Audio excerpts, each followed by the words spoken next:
We're going 3, 2, 1, swim, pull, kick. Every fourth 25 is spider drill. And I want you to alternate back and stomach. So go 12 and a half on your stomach, go 12 and a half on your back. Okay, 3, 2, 1, swim, pull, kick. I want you doing the spider drill even with the buoy. Ready, go. Spider drill, that's the one that stood out. I don't know if I've seen it or not. Spider drill, you've probably seen it. It's a breaststroke drill that's basically working on timing.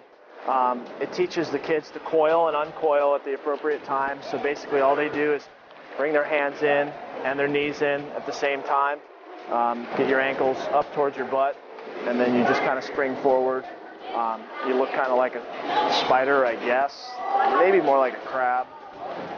We just went with spider drill. It sounded good. I was talking to Sean at senior sectionals about breaststroke, and was watching Megan with that low amplitude breaststroke, and that's something that I think is, well, it's intriguing to me at least. That I think kids especially can feel where they're losing velocity.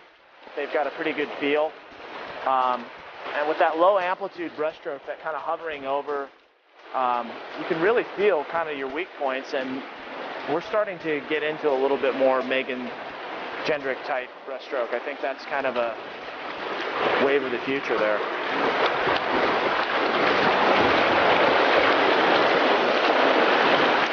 Grab your snorkels.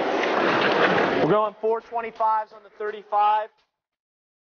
2 with a buoy, 2 without. We're going 6 wide sculls, 1 full breaststroke. Okay. Hovering out here.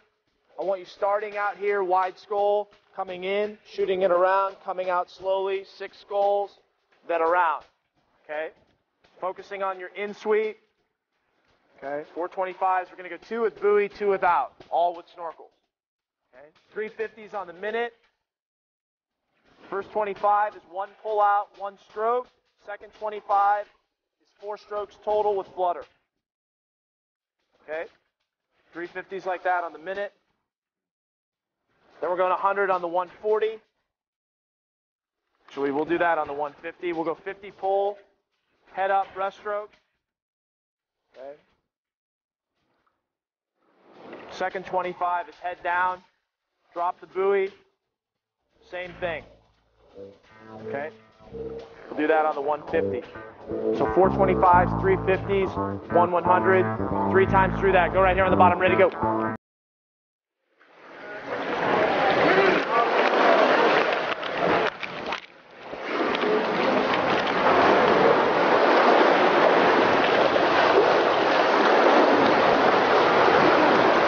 So what we're trying to do here is call it a wide breaststroke scull. They're supposed to be out where they're catching, where they start their in sweep. And on our team, our kids have a tendency to be real weak in this area. They have a tough time feeling water as they're starting their in sweep. So we basically break down the stroke and have them sculling right at their weak point. So they're only focusing on that initial catch and throw. Kind of hovering. We have the snorkels on because it reinforces that low amplitude breaststroke. Keeps their head down, it keeps them engaged, keeps them looking at their hands to see what's going on underneath. I'm going to go because I have a big guarantee. Stay wide. Stay wide. 1 pull out, 1 stroke. 1 pull out, 1 stroke. Then flutter kick with 4. No snorkel.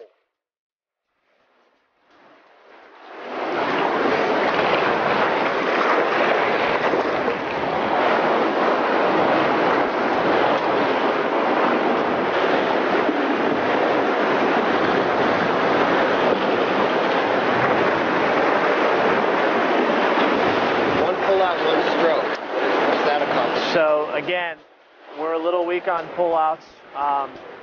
So basically, we're just trying to get a lot of velocity coming up. So I teach the kids basically to shrug, slide, kick out into that first stroke. And it's basically trying to make sure that that first stroke is the most important stroke coming up and getting the timing down, again, being most powerful on that stroke. And then why go right into flutter kick breaststroke? The transition to basically measure efficiency. They can go flutter kick, and they get only 4 strokes, and we're just trying to see what they're doing with their catch. And if they can basically keep their kick constant with 4 strokes total, they're pretty efficient.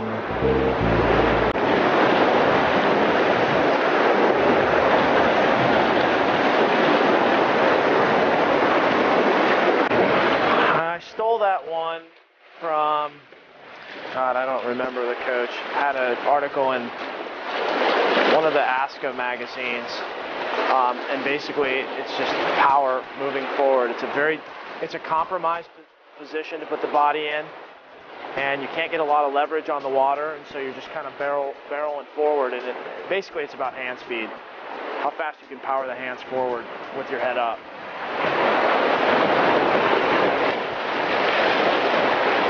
This is a different segue. This is just regular breaststroke with a buoy. So we're just going back and forth. We're trying to basically compromise their body position a little bit, get them a little bit out of their comfort zone, and then get them back into their comfort zone, focusing on the same thing, which is getting their hands forward.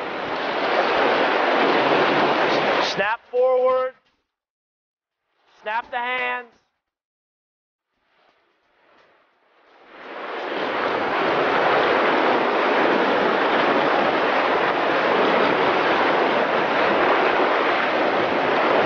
We do a lot of stuff where we drop the buoys.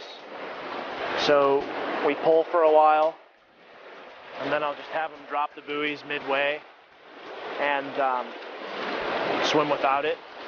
It just enhances the kick a little bit more feel on the legs, less emphasis on the arms, and we do a lot of that where we drop the buoy in and out of sets that we're pulling on. So this is a set of 25s, 50, and 100. Right. But they really haven't stopped moving the entire time. And this is what you would consider a little bit of aerobic base? Absolutely. This is exactly what it is. And they think they're getting away with the sprint set because we're doing 25s. We've been actually doing 25s for 5 years. They still haven't figured out that 25s can be aerobic. We're doing 25s, 50s, and 100. We'll have done that for almost 20 minutes. Our heart rate's probably about 140. So we've just done aerobic base work and in the form of technique and doing 25s.